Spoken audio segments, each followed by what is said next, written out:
ہر جماعت یہ چاہتی ہے کہ اس کی امیدوار میدان میں آئیں اور لوگوں کے پاس جائیں، لوگوں سے ووٹ مانگیں، اپنا منشور بتائیں، اپنی کارکردگی بتائیں اور انتخاب کے اندر کھڑے ہو جائیں۔ ہر جماعت یہی کرتی ہے، ہم نے بھی یہی کیا ہے، ہم نے کوئی عجوبہ کام نہیں کیا، ہم نے یہی کیا ہے۔ اور اگر ہم یہ کام نہ کرتے تو ظاہر بات ہے نہ میں یہاں کھڑا ہوتا نہ وہاں بیٹھے ہوئے نظر آتے۔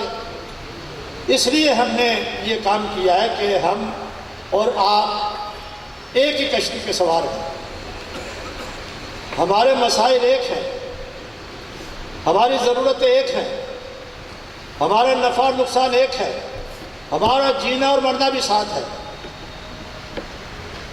ہم ایک ہی طبقے سے تعلق رکھتے ہیں جس کو ہم غریب بھی کہتے ہیں، متصوف بھی کہتے ہیں، کہ یہ ایسا طبقہ ہے کہ جس کی ضرورتیں بھی ایک جیسی ہیں اور جس کی احتیاجی بھی ایک جیسی ہیں اور جس کے مسائل بھی ایک جیسے ہیں۔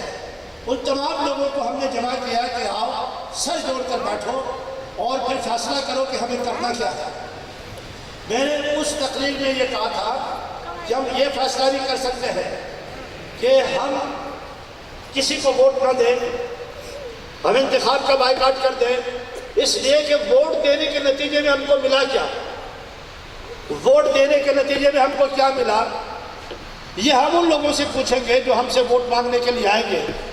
اور وہ وقت زیادہ دور نہیں ہے جب اس سے زیادہ عوام کے اندر میں نے پہلے بھی کہا تھا اور میں نے یہ کہا تھا کہ سول سوسائٹی کو اور میڈیا کو یہ کام کرنا چاہیے کہ وہ تمام نمائندوں کو بلائے، جو نمائندے یہاں کھڑے ہوئے ہیں، جس سیٹ کے لیے بھی کھڑے ہوئے ہیں، ان سب کو بلائے، نئے جو ہیں ان کو بھی بلائے اور جو پرانے ہیں ان کو بھی بلائے، اور پھر ان سے سوالات کرے کہ آپ نے اپنے دور میں، آپ نے اپنے حلقہ انتخاب میں کیا کام کیا ہے، آپ نے ترقیاتی کام کیا کیا ہے، آپ نے لوگوں کے مسائل حل کرنے میں کتنی دلچسپی لی ہے، آپ کتنی مرتبہ اپنے عوام میں آئے ہیں، اپنے حلقہ انتخاب میں کتنی مرتبہ آپ نے کھلی کچہریاں لگائی ہیں، کتنی مرتبہ آپ تھانے میں آئے ہیں، کتنی مرتبہ آپ نے لاکپ میں جا کر دیکھا ہے، کتنی مرتبہ آپ مختار کاری میں گئے ہیں، اور کتنی مرتبہ آپ تپیداروں کو بلا کر آپ نے پوچھا ہے کہ رشوت کا ریٹ کیا ہے،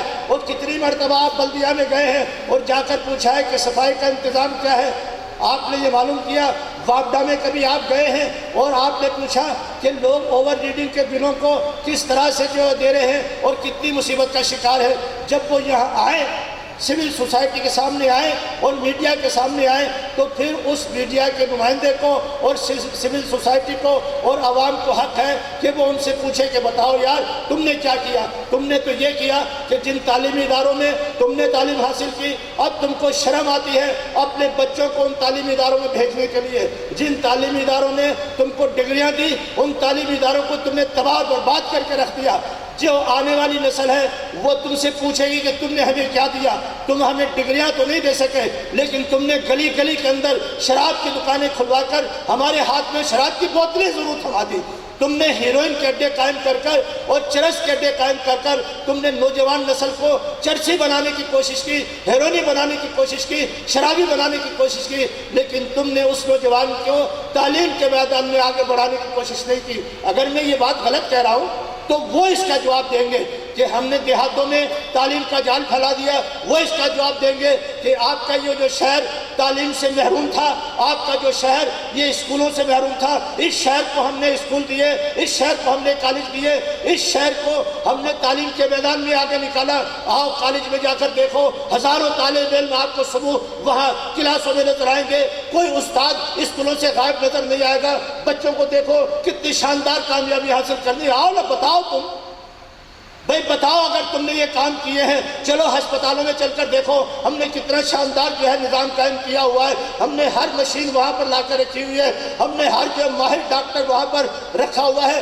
غریبوں کا مفت علاج ہو رہا ہے۔ کوئی غریب آدمی جو ہے بغیر جو ہے دوا کے نہیں جاتا، ہر غریب آدمی کو دوا ملتی ہے۔ ہم نے اتنا بہترین انتظام کیا ہے، لوگ پرائیویٹ اسپتالوں میں نہیں جاتے ہیں، وہ کہتے ہیں کہ سرکاری اسپتال میں دوا اچھی ملتی ہے، ڈاکٹر توجہ دیتا ہے، مشینیں وہاں پر ہیں، ایکس رے وہاں پر مفت ہیں، لیبارٹریاں وہاں پر بنی ہوئی ہیں، ٹیسٹ وہاں پر مفت ہوتے ہیں، اور جو ہے چچا کو وہاں زیادہ سہولتیں ہوتی ہیں۔ آؤ تم بتاؤ عوام کو کہ ہم نے تمہیں یہ فائدے پہنچائے ہیں، یہ بتاؤ، اور بھرے مجمع میں آ کر تم بتاؤ یہ لڑکا جو کھڑا ہے، یہ جو لڑکا کھڑا ہے، یہ جو میٹرک پاس ہے، یہ جو بی اے پاس ہے، یہ جو انٹر پاس ہے، یہ میرے پاس آیا، میں نے نہیں دیکھا کہ یہ مہاجر تھا، میں نے اس کو نوکری دی، میں نے سندھی کو نوکری دی، میں نے غیر مسلم کو نوکری دی، میں نے مسلم کو نوکری دی، میں نے اپنی قوم کو شاید نظر انداز کر دیا ہو لیکن میں نے عوام کو نظر انداز نہیں کیا۔ آؤ میدان میں اور بتاؤ کہ تم نے کیا کارنامہ انجام دیا۔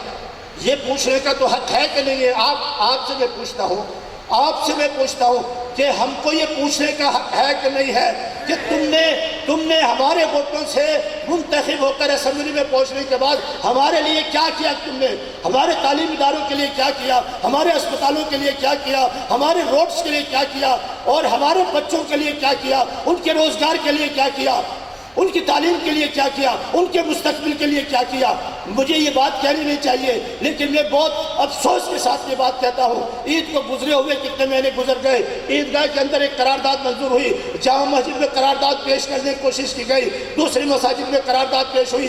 جو لوگ یہاں مسجدوں میں نماز پڑھتے ہیں اور عیدگاہ میں جنہوں نے عید کی نماز پڑھی تھی وہ یہ بات کہہ سکتے ہیں کہ ایک قرارداد پاس کی گئی کہ شہر میں شراب خانے کھلے ہوئے ہیں، یہ شراب خانے بند ہونے چاہیے، شہر کے اندر شراب کی بھٹیاں بنی ہوئی ہیں، یہ شراب کی بھٹیاں بند ہونی چاہیے، یہ نوجوانوں کو جو شرابی بنانے کی کوشش کی جا رہی ہے اور جوئے کے اڈے جو بنائے ہوئے ہیں ان کو ختم ہونا چاہیے۔ آج 7-8 مہینے گزر گئے لیکن میں پوچھنا چاہتا ہوں کہ کون سے ایم پی نے اور کون سے ایم ایل اے اور کون سے مشیر نے اور کون سے وزیر نے جا کر شراب کو بند کرایا ہو، شراب کی بھٹی کو بند کرایا ہو اور شراب کی اس لعنت کو ختم کرایا ہو اور جوئے کی لعنت کو ختم کرایا ہو اور گٹکے کی لعنت کو ختم کرایا ہو۔ میں کہتا ہوں کہ تم نے یہ کام نہیں کیے نا، جب تم نے یہ کام نہیں کیے تو کون سا چہرہ لے کر ہمارے پاس آؤ گے، کون سا منہ لے کر ہمارے پاس آؤ گے اور کون سا جو ہے وہ رجسٹر لے کر ہمارے پاس آؤ گے جس میں تمہارے کارنامے لکھے ہوئے ہوں گے؟ اس لیے ہم نے آپ کو بلایا ہے اور آپ کے سامنے ہم یہ بات پیش کر رہے ہیں کہ جو زخم میرا ہے وہ زخم آپ کا ہے، جو زخم میرا ہے نا وہی زخم آپ کا ہے، جو درد میرا ہے وہ درد آپ کا بھی ہے، جو بچے میرے ویران ہو رہے ہیں آپ کے بچے بھی ویران ہو رہے ہیں۔ یہ نہیں پڑھائیں گے ان تعلیمی اداروں میں اپنے بچوں کو، یہ نہیں لے کر آئیں گے ان اسپتالوں میں اپنے بیماروں کو، ان کے اسپتال بھی الگ ہیں، ان کے تعلیمی ادارے بھی الگ ہیں، ان کے عشرت خانے بھی الگ ہیں اور ان کے میخانے بھی الگ ہیں۔ اس لیے میں اپنے بھائیوں سے یہ بات کہتا ہوں کہ اس الیکشن کے موقع کے اوپر ہمیں سوچ سمجھ کر فیصلہ کرنا ہے۔ میں نے اس دن بھی کہا تھا کہ میں نے آپ کو جمع ضرور کیا ہے لیکن میں آپ سے اس بات کے اوپر ہاتھ نہیں اٹھاؤں گا کہ بھئی تم مجھے ووٹ دو گے، جذبات پہ آ کر تم کہہ دو گے کہ ہاں ہم تمہیں ووٹ دیں گے۔ میں نہیں سمجھتا کہ کوئی آدمی یہاں ہاتھ نہیں اٹھائے گا۔ مجھے امید ہے کہ جب میں اگلے محاذ کے اوپر آؤں گا تقریر کرتے کرتے، جب میں آپ سے کہوں گا کہ بھئی آپ دو گے تو آپ کہو گے ہم، لیکن میں آپ کو کسی جو ہے مشکل میں نہیں ڈالنا چاہتا۔ میں آپ سے یہ نہیں کہتا، میں تو آپ سے یہ کہتا ہوں کہ جو میں آپ سے بات کہہ رہا ہوں ان باتوں میں حقیقت ہے یا نہیں ہے؟ بھائی ہاتھ گردن نہیں لاؤ، زبان سے بولو، گردن نہیں لاؤ۔ میں آپ سے پوچھ رہا ہوں کہ جو بات میں آپ کے سامنے رکھ رہا ہوں ان باتوں میں حقیقت ہے کہ نہیں ہے؟ ان باتوں میں حقیقت ہے، ان باتوں میں حقیقت ہے تو دیکھو یہ جوہر آباد جو ہے، یہ بھائی مشتاق احمد عادل یہ جوہر آباد کا رہنے والا ہے اور بھی بہت سارے میرے بھائی جوہر آباد سے آئے ہیں۔ جوہر آباد والے لوگوں سے پوچھو کہ 4 دن تک واٹر سپلائی کی لائن کٹ جاتی ہے اس لیے کہ بلدیہ کے حرام خور سور بیٹھ کر وہاں پر پیسے نکال کر لے گئے اور جعلی چیکوں کے ذریعے سے اس میں پیسہ نہیں بچا اور بجلی کے بل جب جمع نہیں ہوئے تو 4 دن تک واٹر سپلائی کی لائن کٹ جاتی ہے، ڈسپوزل کی لائن کٹ جاتی ہے۔ وہ 1 لاکھ کی آبادی کا پورا علاقہ گندگی میں ڈوب جاتا ہے اور پانی کی بوند بوند کو ترس جاتا ہے۔ میں پوچھتا ہوں 1 لاکھ کی آبادی کا وہ علاقہ، اس میں کوئی اسپتال ہے کوئی یہاں جوہر آباد کا اٹھ کر کھڑا کہے؟ میں اس سے پوچھتا ہوں کہ تمہارے علاقے میں کوئی اسپتال ہے تمہارے علاقے میں کوئی اسپتال نہیں ہے، اسپتال کی کوئی سہولت نہیں ہے، تمہارے علاقے میں کوئی چچا خانہ نہیں ہے، تمہارے علاقے میں کوئی میٹرنٹی ہوم نہیں ہے، تمہارے علاقے میں کوئی پرائیویٹ اچھا اسپتال بھی نہیں ہے۔ میں کہتا ہوں کہ کیا یہ 1 لاکھ کی بستی جانوروں کی بستی ہے؟ اس علاقے کے اندر ایک متحدہ پارٹی جو حکومت کے ساتھ بھی، اس کا سٹی آفس بھی ہے، اس کو نظر نہیں آتا، اس کا نمائندہ بھی کھڑا ہوا ہے۔ میں کسی نمائندے کے بارے میں، یہ جتنے بھی لوگ کھڑے ہوئے سب ہمارے بھائی ہیں، میرے تو بچوں کے برابر ہیں، میرے بچوں کی طرح سے ہے۔ فراز ڈیرا کھڑا ہوا ہے، فلا حسین کا بھتیجا، میرے تو بچے کی طرح سے ہے۔ شکیل مری کھڑا ہوا ہے، وہ بھی ہمارے بچوں کی طرح سے ہے۔ اور حنیف حسن کھڑا ہوا ہے، وہ بھی ہمارے بھائیوں کی طرح سے ہے۔ اور جو اقلیت کے لوگ کھڑے ہوئے ہیں وہ بھی ہمارے بھائی ہیں۔ یہ سارے کے سارے لوگ کھڑے ہوئے ہیں، لیکن میں آپ سے یہ پوچھتا ہوں کہ کیوں کھڑے ہو؟ کس لیے کھڑے ہو؟ میں تو سب سے کہتا ہوں کہ تم آؤ عوام کے درمیان اور لوگوں سے پوچھو۔ اگر لوگ کہتے ہیں کہ ہمارا حق نہیں ہے، ہم اس لائق نہیں ہیں، ہم داغدار ہیں، ہمارے چہرے مکروہ ہیں، ہم نے تمہارے ساتھ بے وفائی کی ہے، غداری کی ہے، بے ایمانی کی ہے، تمہارے سروں کا سودا کیا ہے، تو لعنت ہے ہمارے اوپر۔ تم ہمیں سے کہو کہ دستبردار ہو جاؤ۔ اور اگر ہم ایسے نہیں ہیں، تم ہم پر یہ الزام نہیں لگا سکتے، یہ تہمت نہیں لگا سکتے، تو جو لوگ باقی کھڑے ہوئے ہیں تمہیں ان کے پاس جاتے ہوئے کیوں جو ہے جھجک ہو رہی ہے؟ کیا پریشانی ہو رہی ہے؟ جا کر ان سے کہو کہ بھائی کس بنیاد کے اوپر آپ کھڑے ہوئے ہیں، کس بنیاد کے اوپر آپ کھڑے ہوئے ہیں؟ آپ کی پارٹی برسر اقتدار تھی، آپ خود برسر اقتدار تھے، نوکریوں کا حساب دو۔ جو تم کو ہزاروں کی تعداد میں نوکریاں ملی ہے اس کا حساب دو۔ آج کوئی مسیح برادری کا شاید کوئی آدمی پتہ نہیں آیا یا نہیں آیا ہے، لیکن اگر وہ آیا ہوا ہو تو میں اس سے پوچھتا ہوں کہ تمہاری زبان کو کیا ہو گیا؟ تم جب اپنے حق کی آواز نہیں اٹھا سکتے، سارے لوگوں کے بارے میں ہمیں حق کی آواز اٹھائیں۔ مسیح برادری کے حقوق کے اوپر ڈاکہ ڈالا گیا، خاک رکوں کے بچوں کے پیٹ کاٹے گئے، اور مسلمانوں کو لولی پاپ دے کر ان کو جو ہے نوکریاں دی گئی۔ وہ مسلمان کا بچہ جھاڑو نہیں اٹھائے گا، وہ مسلمان کا بچہ آپ کی گٹر کی صفائی نہیں کرے گا، وہ آپ کی گلیوں کے اندر گدھا گاڑی لے کر نہیں جائے گا، وہ دفتروں میں بیٹھے گا، وہ اتاکوں کے اوپر جائے گا، وہ گوٹھوں میں جائے گا، وہ یونین کونسل کے اندر کرسی لگا کر بیٹھے گا اور شہر گندگی میں ڈوبا رہے گا۔ اس کی سڑکیں یوں ہی جو ہے آلودہ رہیں گی، اس کے گٹر یوں ہی ابلتے رہیں گے، اس کی نالیوں میں یوں ہی جو ہے وہ دکے جو ہے لگے رہیں گے، ان کی کوئی صفائی نہیں کرے گا۔ اس لیے میں کہتا ہوں تمہیں اگر غریبوں کو نوکریاں دینی تھی، تمہیں اگر غریب بچوں، ہمیں یہ اعتراض نہیں ہے کہ تم نے سندھیوں کو نوکریاں کیوں دی، ہمیں خوشی ہے کہ تم نے سندھ کے نوجوانوں کو نوکریاں دی، ہمیں یہ اعتراض نہیں ہے۔ ہمیں تو یہ اعتراض ہے کہ تم سندھیوں کو نوکری دیتے لیکن کم سے کم میرٹ کی بنیاد کے اوپر دیتے، میرٹ کی بنیاد کے اوپر دیتے۔ تم نے میرٹ کا خون کیا ہے، تم نے انسانیت کا خون کیا ہے، تم نے جمہوریت کی توہین کی ہے، تم نے عوامی نمائندگی کی توہین کی ہے، تم نے جمہوریت کا مذاق اڑایا ہے، اور تم نے غریبوں کے ووٹوں کا سودا کیا ہے۔ تمہارے کارندوں نے اور تمہارے ورکروں نے اور تمہارے چہیتوں نے نوکریاں بیچی ہیں، نیلام کیا ہے نوکریوں کو، اور تم مختار کار تمہیں 10 لاکھ روپے دیتا ہے تو وہ اپنی پوسٹوں پر آتا ہے، اور وہ جو تعلق آفیسر ہے، ایڈمنسٹریٹر ہے، وہ تمہیں 20 لاکھ اور 30 لاکھ اور 50 لاکھ روپے دیتا ہے تو وہ کرسی کے اوپر آ کر بیٹھتا ہے، اور تھانے کا ایسے جو تمہیں لاکھوں روپے دیتا ہے یا کہتا ہے کہ میں تمہارا نوکر بن کر یہاں پر جو ہے وہ کام کروں گا، تو تم اس کو تھانے میں لے کر آتے ہو۔ تو یہ عوام تمہارے نوکر نہیں ہے، عوام تمہارے غلام نہیں ہے، ہم دوسرے درجے کے شہری نہیں ہیں۔ پاکستان ہم نے بنایا تھا اور پاکستان کو ہم بچائیں گے ہم پاکستان کو، عوام کی قوت اور طاقت سے بچائیں گے پاکستان کو۔ تم نے غریبوں کو لڑانے کی کوشش کی۔ یہ میرا بھائی بیٹھا ہوا اقلیت کا، یہ ناراض نہیں ہو تو میں ایک بات کہہ دوں، میں ایک بات کہنا چاہتا ہوں۔ یہاں پر یہ ڈاکٹر ضیاء الدین پرائمری اسکول، ڈاکٹر کوئی نہیں کہہ سکتا یہ بات، ظالم بے غیرت ہے جو یہ بات نہیں کہتے۔ میں کہتا ہوں یہ آشرم تھا۔ آشرم سمجھتے ہیں کس کو بولتے ہیں؟ آشرم کہتے ہیں ہاسٹل کو، آشرم کہتے ہیں ہاسٹل کو، یا طالب علم اس میں رہے گا یا مذہبی لوگ اس میں آ کر رہیں گے۔ یہ آشرم تھا، اور اس کا اسکول کون سا تھا؟ اس کا اسکول وہ تھا جس کو آپ مہاجر ٹیڈل کیمپ کہتے ہیں، وہ اس کا اسکول تھا۔ جب 47 میں یہاں مہاجر آیا تو وہ اسکول مہاجر کیمپ بن گیا، اور وہاں کے بچے یہ اس آشرم کے اندر آ گئے، وہاں کے بچے۔ 48 سے یہ اسکول ہے، 48 سے یہ آشرم ہے، لیکن کسی نے یہاں ہندو اور مسلمانوں کو لڑانے کے لیے، اقلیت اور مسلمانوں کا فساد کرانے کے لیے، جیسے گجرا والوں نے مسیح برادری کا اور مسلمانوں کا فساد کرایا، یہاں پر ہندو برادری کا اور مسلمانوں کا فساد کرانے کے لیے، ان کو آپس میں لڑانے کے لیے، ان کو ایک دوسرے سے جو ہے منافرت پھیلانے کے لیے، ان کو گمراہ کرنے کے لیے یہ وڈیروں نے سازش کی۔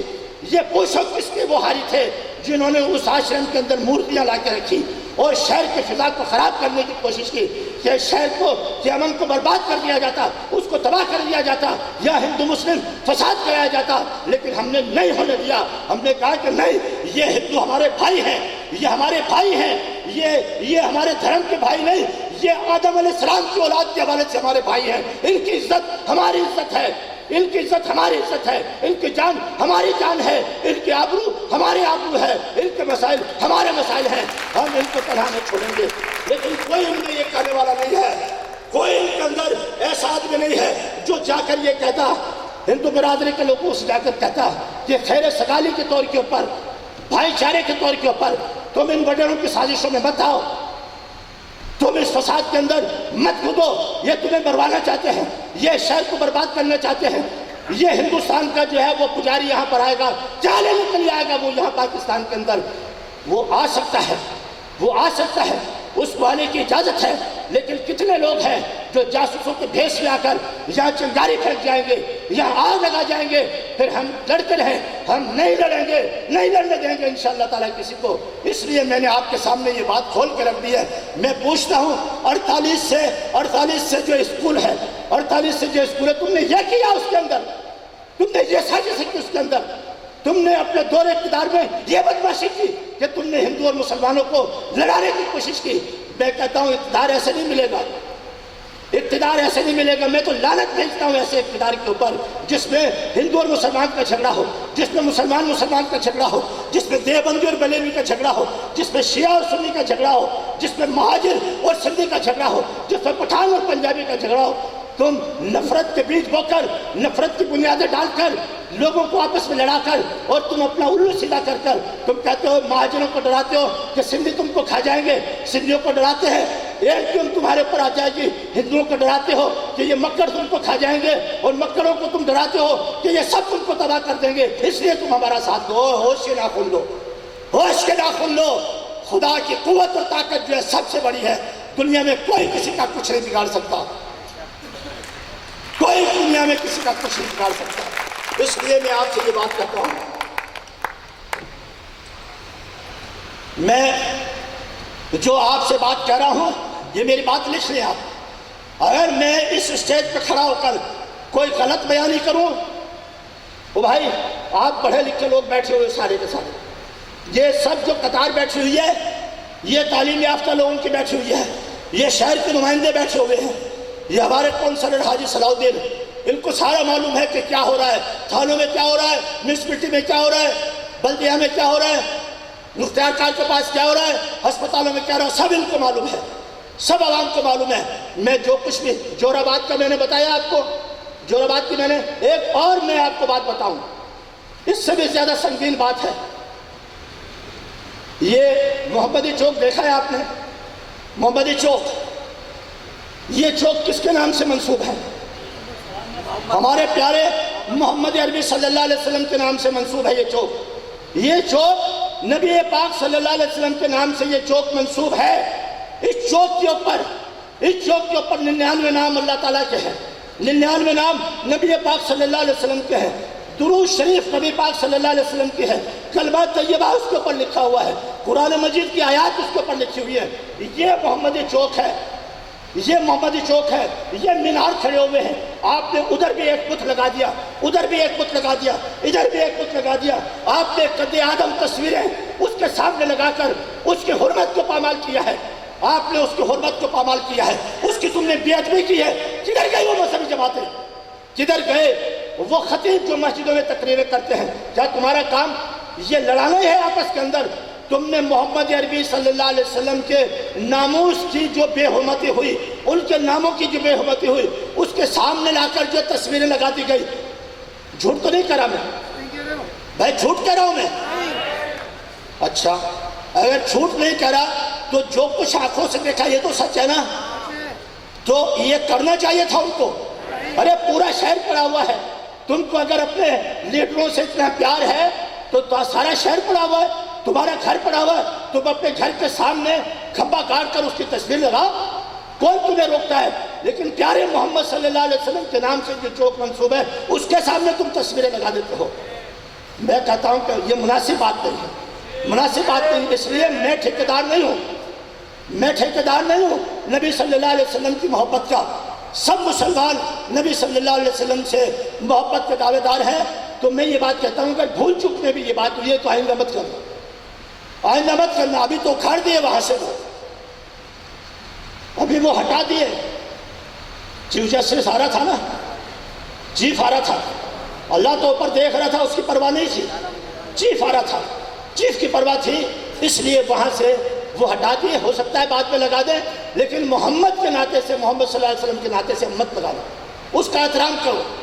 بہت ساری باتیں ہیں یہاں پر، ہم آپ مل کر اگر کوئی کام کریں گے تو انشاءاللہ تعالیٰ میں آپ سے یہ بات کہتا ہوں کہ ہم کامیاب ہو جائیں گے، بالکل ہم کامیاب ہوں گے۔ میں پھر آپ سے یہ بات کہتا ہوں کہ یہ بچے شور ضرور منگا رہے تھے، بنا رہے تھے کہ غوری آیا، غوری آیا۔ بھائی غوری تو ادھر ہی ہے، وہ نہ کہیں گیا ہے نہ کہیں آیا ہے، وہ ادھر ہی ہے اور وہ ادھر ہی رہے گا انشاءاللہ تعالیٰ۔ آپ کے کاندھے پر ہی میرا جنازہ اٹھے گا۔ جب تک میں زندہ ہوں میں آپ کے حقوق سے دستبردار نہیں ہو سکتا۔ میری زبان تم کاٹ سکتے ہو لیکن مجھے بولنے سے نہیں روک سکتے، میں بولوں گا انشاءاللہ تعالیٰ۔ مجھے تم بولنے سے کبھی نہیں روک سکتے، میں بولوں گا، بولوں گا۔ مجھے حق نہیں توفیق دی ہے کہ بولوں میں، اور میں بولوں گا، اس لیے کہ میرے قائد ہیں، میرا قائد تو صحیح معنی میں میرا آقا محمد مصطفیٰ صلی اللہ علیہ وسلم ہے۔ جب اس نے ساری اذیتیں سہنے کے بعد دشمن کے سامنے سر نہیں جھکایا تو میں بھی دشمن کے سامنے سر نہیں جھکا سکتا۔ میں ایک بات اور آپ سے یہ بات کہہ دوں، اسلامی نظام کو بدنام کیا ہوا ہے۔ جب ہم اسلام کی بات کرتے ہیں تو لوگوں کے کان کھڑے ہو جاتے ہیں کہ یار یہ اسلام کی بات کرتے ہیں، یہ ملاؤں کا نظام ہے۔ ملا سب سے زیادہ پریشان ہے اسلامی نظام سے۔ سننا میری بات کو بھائی، میری بات کو توجہ سے سننا، ملاؤں کا نظام نہیں ہے اسلام، اللہ کا نظام ہے، اللہ کا نظام ہے۔ اور اللہ کی نظر میں تم اور میں سب برابر ہیں، میں اور آپ سب اللہ کی نظر میں برابر ہیں۔ کوئی مسلم ہے یا غیر مسلم، اللہ کی نظر میں سب برابر ہیں۔ کس معاملے میں برابر ہیں؟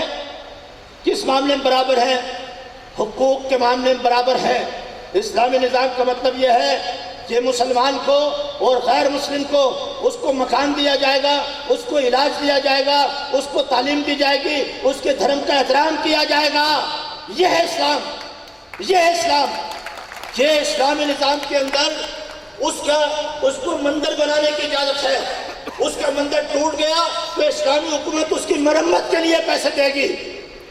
جس طرح کے وہ اپنے مذہب کے ماننے والوں کا عزت اور احترام کرتی ہے، اسی طرح سے غیر مذہب کے ماننے والوں کی ادب اور احترام کرے گی۔ یہ اسلامی نظام کا مطلب ہے۔ انصاف سب کے لیے ہے۔ اگر کوئی مسلمان کسی غیر مسلم کو قتل کر دے گا اور وہ دعویٰ یہ کرے کہ میں نے تو غیر مسلم کو قتل کیا ہے، نہیں، اس کے جواب کے اندر اس کے اوپر جرم ثابت ہوگا تو اس کو پھانسی کے پھندے پر جانا پڑے گا۔ اور کوئی بدمعاش، کوئی لٹیرا، چاہے وہ جاگیردار ہو یا سرمایہ دار ہو، چاہے وہ حکومت کا اہلکار ہو، وہ کسی غیر مسلم کی بیٹی پر ہاتھ ڈالے گا اس کے ہاتھ توڑ دیے جائیں گے۔ اس کو اس بات کی اجازت نہیں ہوگی۔ یہ ڈرا رکھا ہے لوگوں کو، یہ ڈرا رکھا ہے کہ اسلامی نظام آئے گا، اسلامی نظام آئے گا، رحمتیں اپنے ساتھ لے کر آئے گا، برکتیں اپنے ساتھ لے کر آئے گا، انصاف اپنے ساتھ لے کر آئے گا، عدل اپنے ساتھ لے کر آئے گا، اور رزق کے خزانے اپنے ساتھ لے کر آئے گا۔ اسلامی نظام جب آئے گا تو میرے بھائیوں اور دوستوں، اس الیکشن کے موقع کے اوپر آپ دیکھ رہے ہیں کہ یہاں پر پاکستان جب بنا تو کیا صورتحال تھی، سمجھ میں آپ؟ پاکستان جب بنا تو ہندوستان نے کشمیر کے اوپر حملہ کر دیا۔ سننا میری بات کو، پاکستان کے پاس فوج بھی نہیں ہے، پاکستان کے پاس پولیس بھی نہیں ہے، فوج بھی وہ تھی جو پاکستان کو حصے میں ملی تھی۔ ہندوستان نے کشمیر کے اوپر حملہ کر دیا، اپنی فوج کشمیر میں بھیج دی، قائد اعظم نے فوج کے کمانڈر ان چیف کو آرڈر دیا کہ تم کشمیر میں پاکستان کی فوج بھیج دو، تو وہ جو عیسائی کمانڈر تھا اس نے کہا کہ نہیں سر، میں آپ کے کہنے سے کشمیر میں فوج نہیں بھیج سکتا، اس لیے کہ میں آپ کا نہیں، میں تو تاج برطانیہ کا کمانڈر ان چیف ہوں۔ یہ پاکستان بننے کے بعد کی بات بتا رہا ہوں میں۔ نہیں بھیجی فوجیں۔ پھر قائد اعظم نے کہا کہ کمانڈر تو میری بات مانتا نہیں ہے، یہ تو فوج ساری انگریز کی پالی ہوئی ہے، وہ